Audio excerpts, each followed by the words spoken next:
Some stories are difficult to explain, strange events that don't fit neatly into the categories of typical horror. No wendigos, no werewolves, no ghosts. But still, they remain with you. This is one of those stories.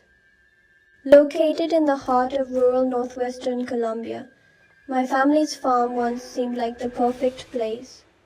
Surrounded by tall, lush grass fields, native forests, and a small town just a short distance away, it was a place for playing, exploring, and childhood memories.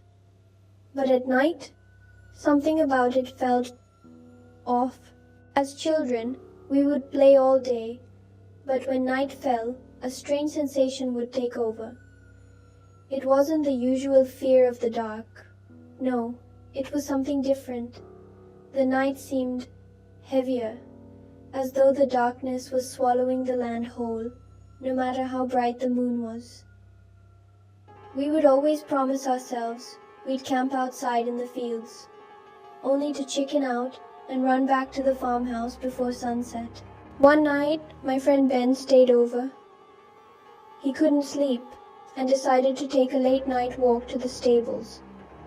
The lights were always on there, casting strange glows over the horses.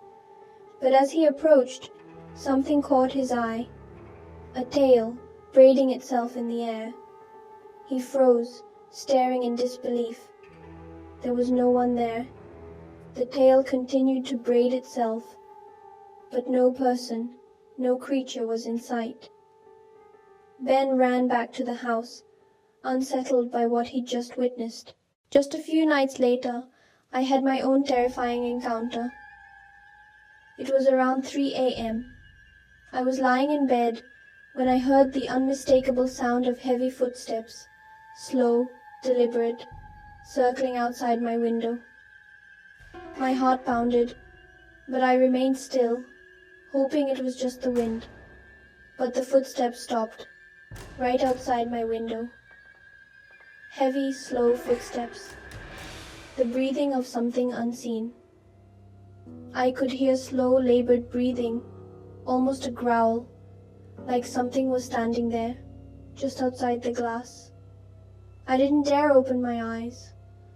The seconds felt like hours, but when the footsteps resumed and finally faded into the distance, I could breathe again.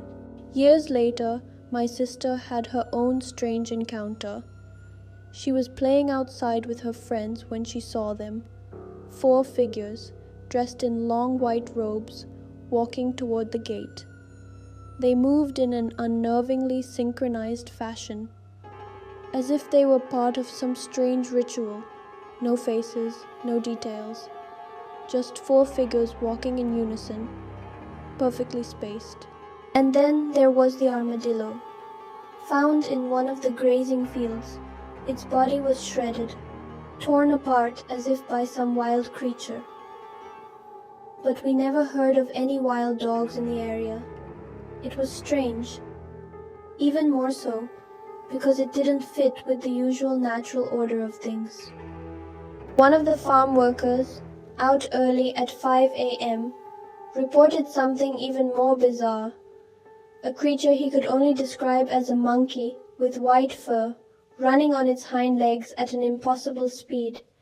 It was as if it wasn't meant to be, something that didn't belong. There's a theory I like to entertain. Nearby, there was an ancient burial ground, undisturbed, untouched. Perhaps it was the resting place of a powerful shaman or spirit. Could this have something to do with the strange events we witnessed? Or was it something deeper, something tied to the very land itself? I may never know what really happened on that farm. Were these just figments of childhood imagination? Perhaps. But I still feel that unease when I think about it, the darkness that seemed to creep in just a little too close. Maybe it's all in my head. Maybe it's something more. But some things, some places, never quite let you go. And I will never forget the unease of that farm. the feeling that something was always watching, even if you couldn't see it.